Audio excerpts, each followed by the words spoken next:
जय गुरुदेव।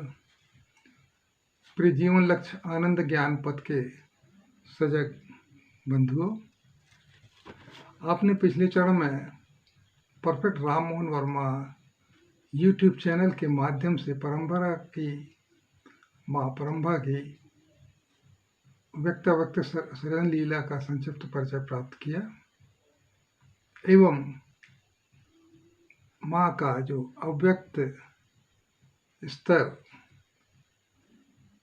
से जो अभिव्यक्तियाँ हुई हैं उसके अव्यक्त स्तर बने हैं, जैसे कि आत्मा, जीवात्मा, धर्मात्मा। तो इस संदर्भ में हम लोगों ने चर्चा की, ज्ञानानंद पाने की कोशिश की।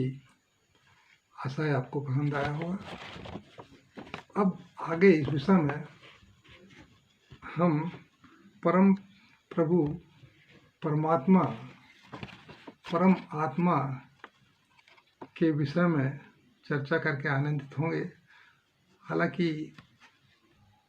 उनके बारे में इस सामान्य बुद्धि से समझना तो अति कठिन है, परंतु फिर भी सामान्य बुद्धि को हम आनंद स्वरूप प्रदान कर सकते हैं और आपस में चर्चा करके उसके सद्गुणों, उसके भावों को अपने अंदर बिठाकर उसके स्वरूप को जागृत करने का प्रयास कर सकते हैं। तो आइए हम माँ परम्बा की अव्यक्त परम सत्ता परमात्म स्वरूप पर चर्चा करते हैं। तो परमात्मा आत्मा का वह अजर अमर श्रेष्ठ स्तर है जहाँ से कि शांत शून्य भाव से सक्रियता बनाए हुए निरंतर संभाव से कार्य संपादन निरंतर होता रहता है। आत्मा की परम अवस्था जो कि त्रिगुणात्मक रज सततम बलों से निर्लिप्त हो, शांत भाव से सृष्टि के व्यक्त बलों को स्रोत बनकर कार्यरत है। समष्टि का, विश्व ब्रह्मांड का संचालन इसी शांत समाधिस्थ अवस्था से होता रहता है। आत्मा की इस परम अवस्था में भी माँ के समस्त गुणों का परम अवस्था में प्रवेश रहता है। इसी अखंड शांत बल से अव्यक्त सत्ता का परम शांत समाधि की अवस्था में संपादन संचालन स्पंदन मात्रों से परमात्मा स्वरूप करते रहते हैं। परमात्मा की यह परम सत्ता जगत, विश्व ब्रह्मांड की समस्त बलों को धारण करती है। वही स्पंदन बल विभिन्न ऊर्जाओं में परिवर्तित होते रहते हैं, जिनके गुण दोष की मात्रा, साधारणता,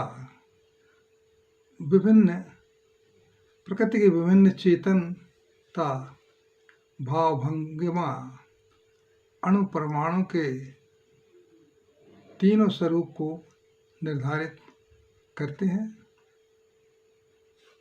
तथा समयानुकूल विभिन्न ब्रह्मांड, ग्रह, नक्षत्र जड़ चेतन अवस्था में परिवर्तित होते रहते हैं एवं परमात्मा के आत्मकण इन्हें जीवंतता, निरंतरता प्रदान करते रहते हैं एवं ये आत्मकण जीवन की अनेक परिवर्तन अवस्था को प्राप्त करके जड़ चेतन आत्मा, जीवात्मा, धर्मात्मा स्वरूप धारण करते हैं।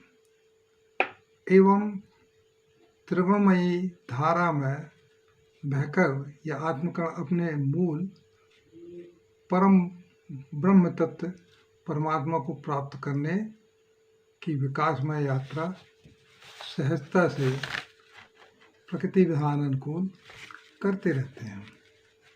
जिस प्रकार से कि जल की एक बूंद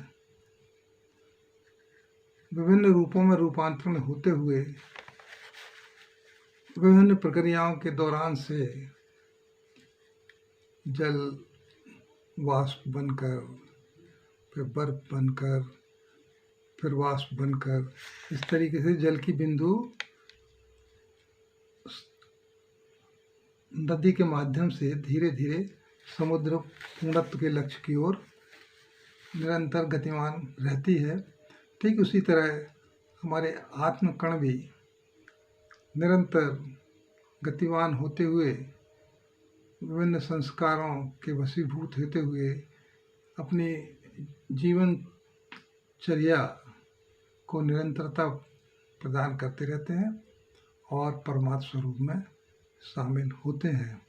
और परमात्मा वह अखंड अनंत निर्गुण निराकार शक्ति है जो कि निरंतर आत्मा का स्मरण विभिन्न स्तरों पर करती रहती है। तो फिलहाल अभी मैं इतना ही इस विषय पर बात कर सकता हूँ, क्योंकि हमारे दीपक में इतनी ही रोशनी है कि परमात्मा के बारे में समझ सकें। आगे अगर गहन चर्चा होगी तो और विस्तार से इस विषय पर चर्चा करेंगे। और आपसे निवेदन है कि इस विषय पर अगर आपको आगे और चर्चा करना है, अच्छा लगता है, तो मुझे प्रेरित करें। मैं और भी विभिन्न गुण ज्ञान आनंद में आपको ले जा सकता हूँ। अतः इस ज्ञान को प्राप्ति के लिए आप इस चैनल को सब्सक्राइब करें और अपने मित्रों को भी सुनने के लिए प्रेरित करें, ताकि मेरा भी मनोबल बढ़ सके और मैं इस माध्यम से ज्ञान और इसके प्रायोगिक पक्षों को आप तक पहुंचा सकूं। मैंने इसके प्रायोगिक पक्षों का भी विवरण और टेक्निक्स जो हैं इसकी, उसको किस तरीके से अपने जीवन में उतारा जाए, हर स्तर के लोगों के लिए चैनल में डाल के रखी है।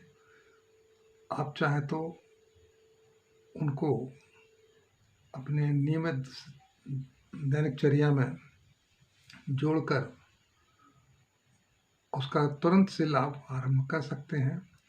और मैं निश्चित रूप से कहता हूँ कि जो चैनल में प्रारंभिक प्रायोगिक प्रक्रियाएं बताई गई हैं, उसमें अगर हम 5, 7, 10 मिनट देंगे तो निश्चित रूप से हम महसूस करेंगे कि वह अंदर जो ज्ञान की आत्म ज्योति है, उससे जो संतृप्ति मिलना चाहिए, शरीर और बुद्धि का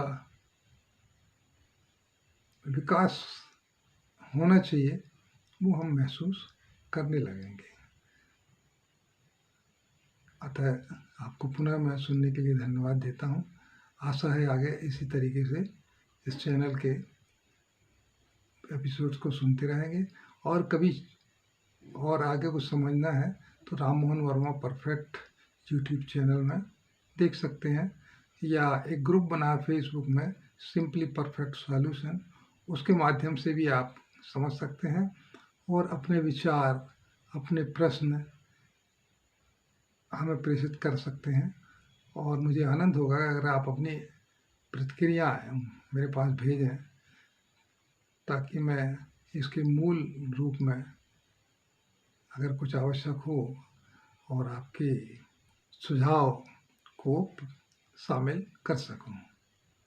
धन्यवाद। जय गुरुदेव।